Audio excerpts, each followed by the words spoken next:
Mike McCool here in the Royal Examiner studio. With me today is Tom Conkey. Tom is a former town council member, entrepreneur, a little bit of everything. But what we're going to do today is have a town talk about things in general that's been going on with the town council, and particularly the appointment of our interim town manager, interim mayor. Seems like there's some controversy going around, and a lot of people have been discussing it, and just kind of want to get your opinion. You were there the last time we had a lot of appointments when Shay Parker was appointed, and Right, exactly. and so you have a little insight on some of those things and want to get your opinion, and we'll go from there. So what do you think? Well, I think I've done some research. You and I were talking, obviously, and I've spoken to a couple of people whom I respect.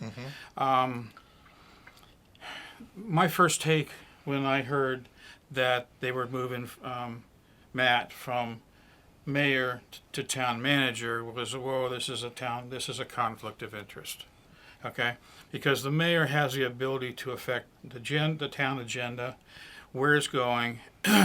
So theoretically, now, I'm not saying he's going to do this or would even think about doing this, but theoretically, a mayor, a corrupt mayor, could vote a raise for the town manager, and then a month later move in and be the town manager.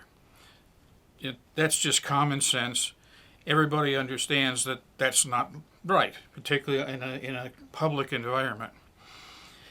Now, the town code specifically says that the mayor may not become the town manager, or something to that effect. Yeah, let me read that for you. Yeah. It says in chapter 6, section 47, no member of the council of the town of Front Royal shall be appointed or elected to any office under the jurisdiction of the council while he is a member of the council, or for 1 year thereafter, except that the council may appoint one of the members of the council as town treasurer with all or any part of the duties, powers, obligations, and responsibilities of the town treasurer provided by this act.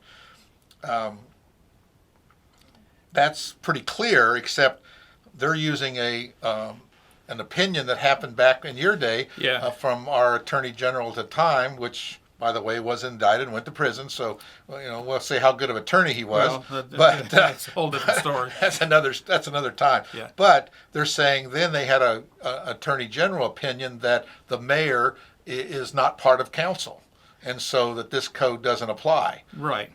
Well, first of all, I spent a better part of 50 years working in federal government contracting. Sure. Okay. And whenever you look at an ordinance, a law, you always look to see what's the intent. Why did they write that law that way? Yeah, that was 1937. Well, okay. The law was written that way, so there would be no opportunity for the mayor to create a situation that he was going to step into was going to be good any for corruption of any sort. Right. And it's a check and balance type thing, I think. Yeah, kind of a check and balance. I think that it's obvious that people, your typical citizen isn't going to know what doesn't care about that that ordinance. If I say, well, it's okay because he's not a member of council, 90% of the people on the street are going to say, yes, so what? So my point is, first of all, again, back when I was in business, I worked for a Fortune 50 company, and ethics were very important to us because we knew that, and it was Raytheon Company, Sure. And we knew that if we did something wrong, Yeah, they were big defense contractors, so Big they're in defense- the news. They're being watched like a hawk. you know? yeah, if we did something wrong as Raytheon, not only was the Washington Post going to get it, the New York Times, the Wall Street Journal, and every other major Sure. company paper across the country and across the world, so we had to be careful. And so that's kind of what I was raised with. But we always used the Washington Post test. Uh, what that was basically you would sit down and say, okay, I'm getting ready to do something.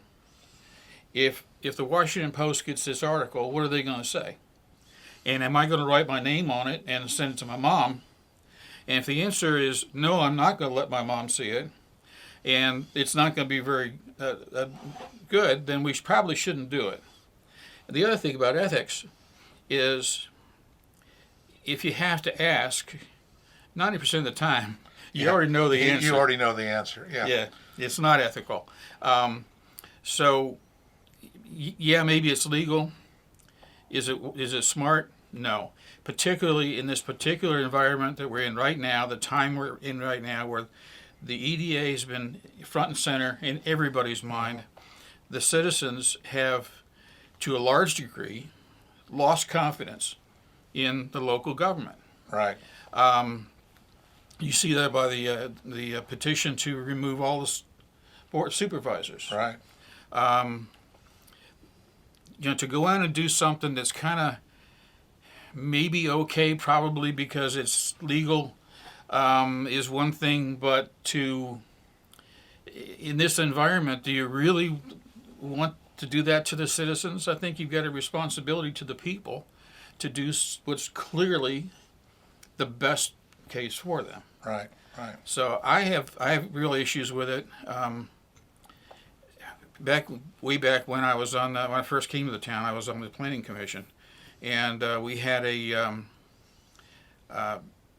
property next door to my property was being rezoned, and I was in planning commission, and so I went to our town attorney, and I told him, I said, look, I'm going to recuse myself because this looks like a conflict of interest.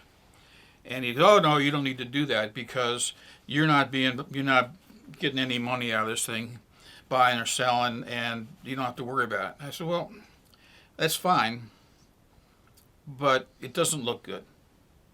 If it doesn't look good, don't do it. Right. It's that simple. And I just don't think this looks good. Right. There's something else too I want to bring up. We talked earlier about how the town chooses what's the process. Right. So I was looking through the code, and I found another code on the thing, and this is interesting as well. In Chapter 4, Section 14, it says, "The council shall appoint a town manager who shall be the chief administrator officer of the town. The town manager shall be chosen by the council solely on the basis of his executive and administrative qualifications." And it goes on about doesn't have to live in the town initially. So to me, it's pretty obvious when it says shall and solely. That means we're going to look for somebody that has executive and administrative. We want the best person that we can get. Right. So my question is, does he have that experience? Probably, maybe. We don't know. Right. What was the how did they go about vetting this information? Do we have resumes? Do we have any public information on it? And when you ask, well, we know who he is, and that's okay. Well, that's exactly the same argument that the Board of Supervisors used when I asked them. I said, why didn't you interview these people? Oh, we know them, and so we don't need to interview them. How'd that work for them? Yeah, really. How'd that work? That didn't work really well. So we have a vetting process in place. It's nothing against Mr. Tiedrich. That's fine. He may be qualified. All I'm just saying is it happens. There's a lot of, walks like a duck, looks like a duck type thing. Yeah. So I think that, we have to go the extra mile now in giving the appearance that we have picked the best person for the job. And now this is not a permanent position. We'll admit this is an interim position again, but hey, these may turn into permanent positions. Well, and a lot of times, just like most other managers, the previous one, Mr. Waltz, he was an interim town manager as well, and then went to the permanent one. So we do, have a tendency to do that. So. Yeah, it's easy. It's easier to do that. It gives the council some confidence, if you will, that they get to test drive, so to speak, a town manager. But you're right. It's problematic. Yeah, Matt's a smart guy. Smart man. I know Matt well. I have a lot of respect for him. Back when I was on council and and I were fighting a lot, I said we had grudging respects for each other. But that's not the point. The point is that again, back to the citizens. The citizens deserve to get the best guy for the job. And if there's any question about why this guy get the job, then he shouldn't get it. And there's a lot of questions. The public has. If you look at social media, there's been a lot since the appointment of Matt to interim mayor. There's been a lot of discussion. Oh, look at this, look at that. There's a lot of finger pointing. Of course, there's a lot of quarterback. What do you call armchair quarterbacking going on? But I kind of dismiss a lot of the things that are on social media, but it does bring up some points, especially in the situation we're in right now. 5 years ago, it might not have been an issue, but right now, there's just been so much stuff behind closed doors. And I think the public is just fed up with it. Oh, I know they are. Well, and this brings up the next point. I think some of the issues we're looking at is we're talking about pushing through reducing tap fees for the town. Expanding the water supply to the county, that where we have agreements in place that says we're not to do that. Right. And yet, what's the rush and why are we, shoving things? It just, to me, my personal opinion, it just seems like we're shoving things down the council and they're just going right along with providing water that the water study says we just don't have. Yeah. And there's no guarantee we can pump more water out of the river. Probably can't. Well, the issues about the availability of water are one thing, and I can't really address those. But the thing, and kind of circling back to the qualifications of the town manager. Right. The town manager has to understand the legalities of finances of a town in Virginia. Okay? And it's a lot different than running a company. It's a lot different than running a company. You've got these different enterprises. You got your water, you got your sewer, you've got your trash, and you've got your electric, and they're all separate companies. Right. You can't cross-pollinate. You can't commingle funds. You cannot commingle funds. And what's more important is that you have to have a balanced budget for each one of these utilities. Now, if you're going to go out and you're going to willy-nilly cut rates, the question then becomes, well, who pays for it when you don't have enough money to cover? The town, or expand your service, and then this isn't a 1 year or 2 year return. We're talking 50 years, 100 years. It could be anything. That's right. It's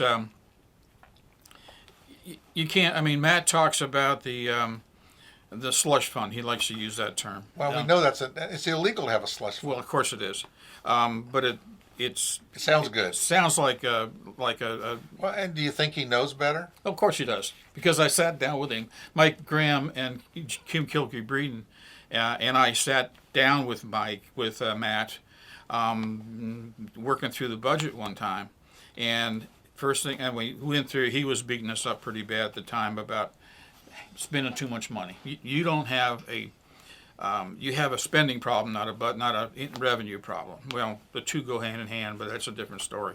But we sat down with him and explained to him the limitations on the use of the surplus. Okay, if there's a flood and a water line is washed out, the water company has got to pay to have it fixed. Now, they don't have money except for their reserves. They don't have money to do that. They don't have a credit card that they can put that on. They don't. It's not like the federal government where they can run a deficit. It just doesn't work that way, and they can't. They have to be able to have the money. In fact, the agency that audits the town from a financial standpoint has measures of how much the town should have in reserve. to cover these contingencies. Under state codes that say that Under as state well. code, yeah, absolutely. And these guys are auditing against state code. So, And they don't allow excessive funds in reserves. no, they don't. And so when there is, that's why they re-equalize from time to time to make sure to balance out these reserve funds so that there's not an excessive amount in there. So things Absolutely. like this doesn't happen. Absolutely. Well, I do. While we're on that subject, I know, our own personal budget. The transmission blows in your car. You got $2,500.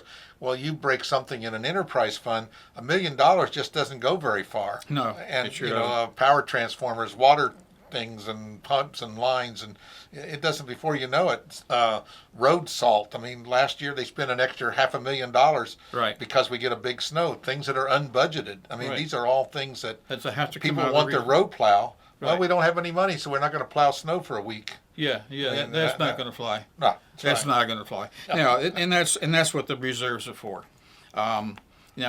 If we have excessive reserves, that's one thing. But as long as we're staying within the guidelines of the Commonwealth, then Right. And we they're should. building these guidelines over an historic amount Oh of yeah, time. this is not just something somebody pulled out of their Right. coffee cup.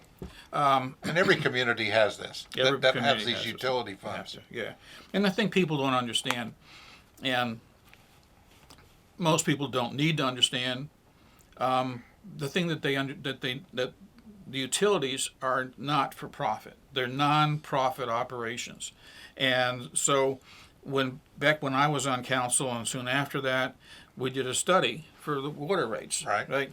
And we sat down and we had people come in who do this stuff and said, okay, here's what it's going to cost you to provide water. And that includes everything, all the infrastructure, all the everything, all the chemicals that go to treat the water, the pipes, whatever. You name it, it's in there.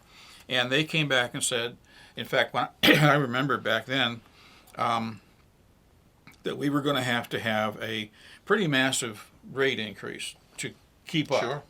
And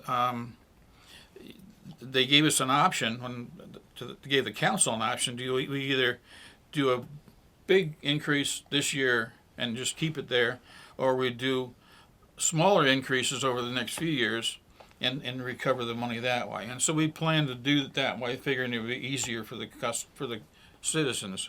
And to go in and just willy-nilly say, well, I'm going to cut the tap fees.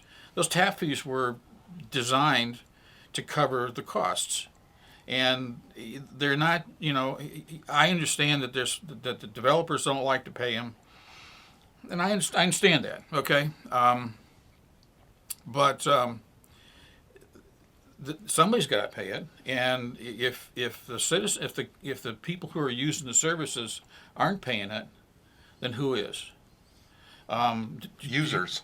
That means do you- everyone's paying. Do you want to? That's exactly right. Do you want to pay it? No, I don't want to pay it for somebody else that caused the problem or Right. benefits from it. Right. Well, I think we talked about it too. Anyone that when you build a house, for instance, or any kind of property, what determines the selling price of anything is what the market will bear. Absolutely. And whatever the market value is, that's what determines this coffee cup. I mean, it doesn't matter if it costs me $10, but if I can only sell it for $5, that's all I'm going to get Well, for you it. can either put it in your inventory for $10, That's right. or you can sell it for $5 and But if put it off $5. I can get $10 for that coffee cup and my costs go down $1, am I going to lower my price to $9? Probably not. not. Probably If the not. market will bear $10, and Yeah. I mean that's my thinking on a house. If I go and I'm building houses, just because my tap fee was lowered by half, am I going to be able to build more houses if I can't sell the ones I have now? If there's no demand, it doesn't matter what it costs. Right. And you if give them you away. lower your cost, you're not going to lower the price of your house if the market is willing to pay you more. Right. That's just common sense. That's not how real estate or anything really works. That's not how any business works. And, it doesn't matter if that house costs $400,000, but guess what? You can only sell it for $3,000. It's either you set on it or you sell it for take a loss. Yeah, And exactly. that happens. People do that. They got to move. They got to note. It's sometimes you get out from underneath things because that's cheaper than hanging on to it. Yeah, exactly. And so anyway, it just seems to me that using that as an incentive to build more homes is is just not, doesn't Yeah. hold water. And I'm not sure what, I have no idea. I mean, that's the argument they've been using. Well, if we Is it- lower these things, builders will have more incentive to build. Yeah. It I don't doesn't see make any that sense. It happening. doesn't work in business. No, it doesn't work. It particularly, Now, they might make more profit, but that's not going to make them build more homes. no, not enough to make them, if it was, Am I going to invest $300,000 to make an extra $5,000? No. yeah, no. And that to sit on it and carry the The note debt, and the interest. yeah, Oh no. not Yeah, gonna that's what I'm saying. That thinking, it doesn't hold water, and yet that's the thinking of the process of what they're talking about doing. If we lower these costs, we'll they'll build more, and it. I just Yeah, don't think. And again, the tap fees. For the cost, I think it's very economical. If you are building if you're doing this exact same project in the county where you don't have a municipal water system, you're going to have to put in an alternative septic system, and a well, and the class of the wells have changed now. You have to have them grouted in concrete and lined. So I've been told $40,000 to $50,000 to build to put into a project like that compared to 10 or 15,000 for tap fees in town. To me, the incentive would be, seems like no-brainer. let's build them in town. Why do we want to build them on the corridor when I can build them right Right. here in town, and my cost will be lower, and I can sell them for the same price? I don't make any sense to me. it doesn't either to me. But So what's the motivation for doing all this? I don't know, and that's I don't know either. that's part of this conversation. Well, I think that there's certain folks in the area who would like to see the corridor being 522, 340 between north of town here, Right. Get more developed, get more stores, which equals more part-time jobs, by the way. Well, it looked like 234 in Manassas. Yeah, but even that. But why is it my responsibility as a town citizen to support growth in the county? Does it help me? Probably not. There's been Dan Murray came out advocating the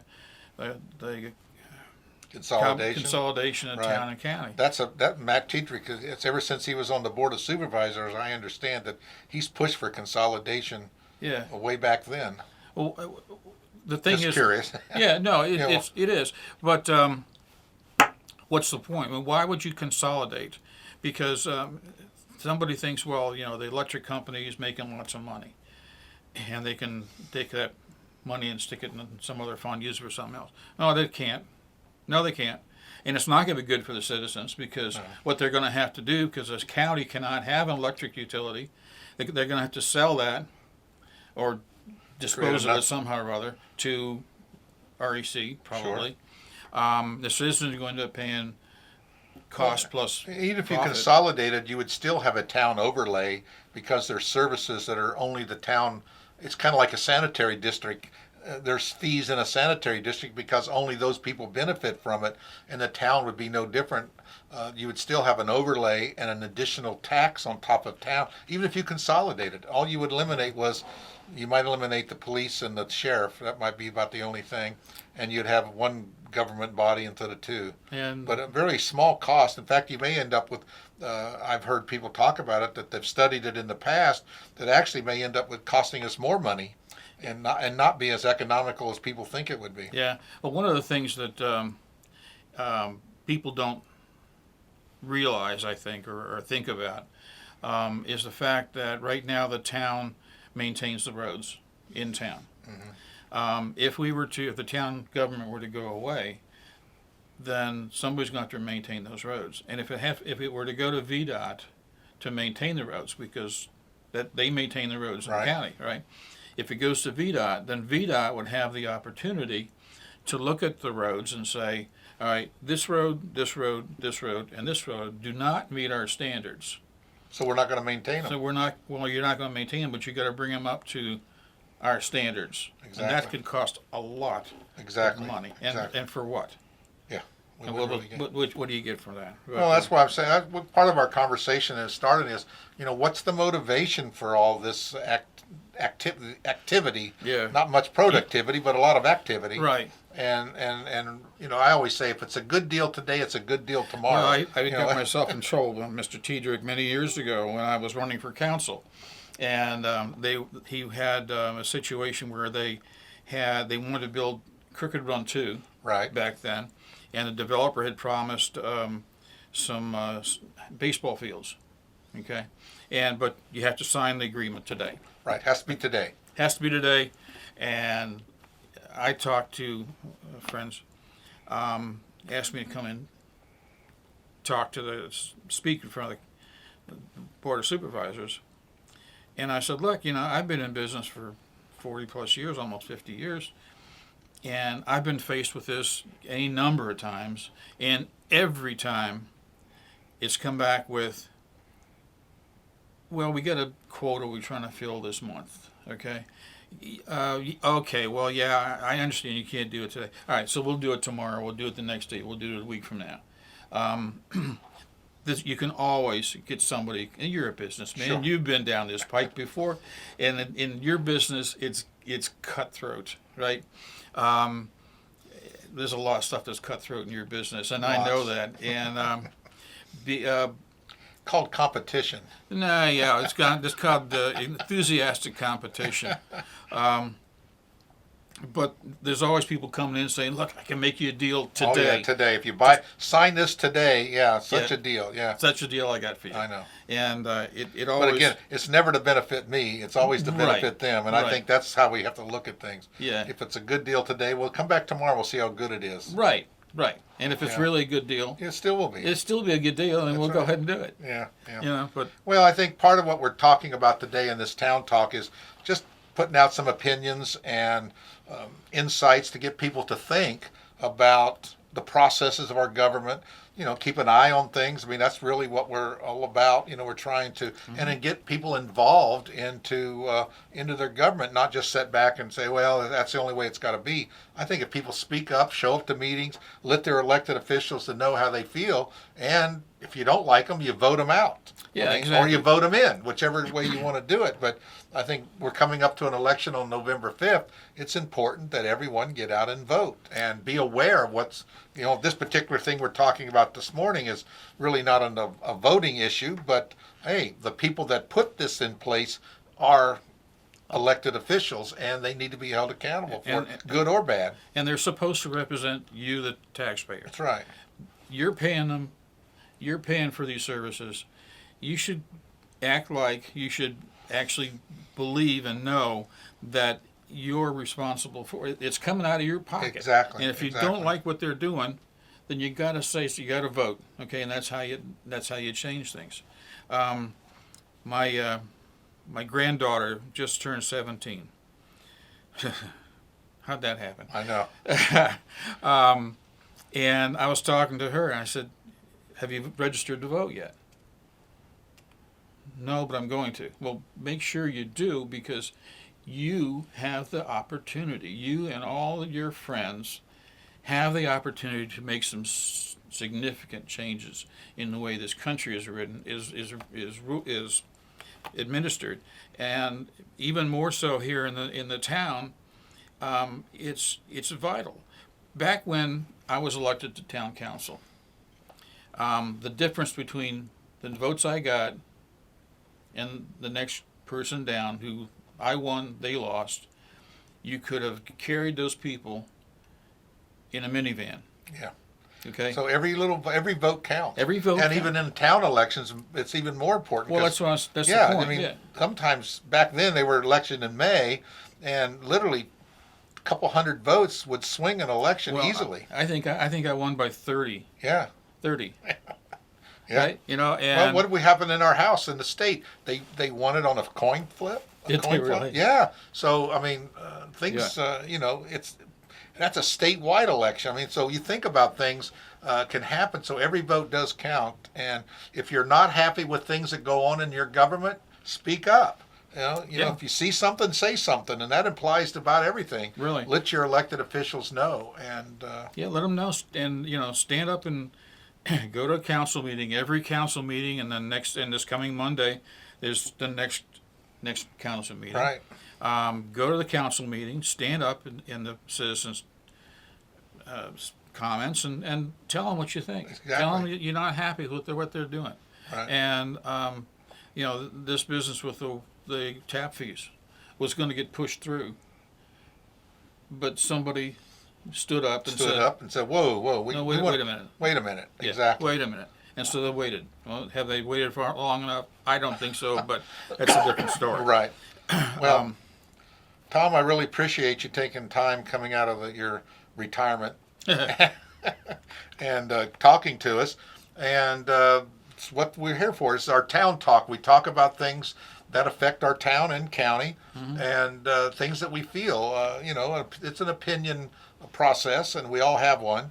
Yeah. And we want to, get that opinion out there and get people, really to cause people to think. That's really what, Absolutely. whether you agree or don't disagree or think we're just full of baloney, that's okay. But we want people to think about the process, think about the, excuse me, the items we talk about. And in fact, if you have something that you have an opinion on and you want to come in and talk about it, give us a call. Send us an email at news@royalexaminer.com. That's news@royalexaminer.com. We'll be glad to consider it. And you could be sitting over here in this hot seat. There you go. All right. It's not that hot. It's pretty kind of nice place. Pretty nice. And, All right. Again, thanks a lot, Tom, Mike, and we'll thanks very be kindly. in touch. Sure. Thank you.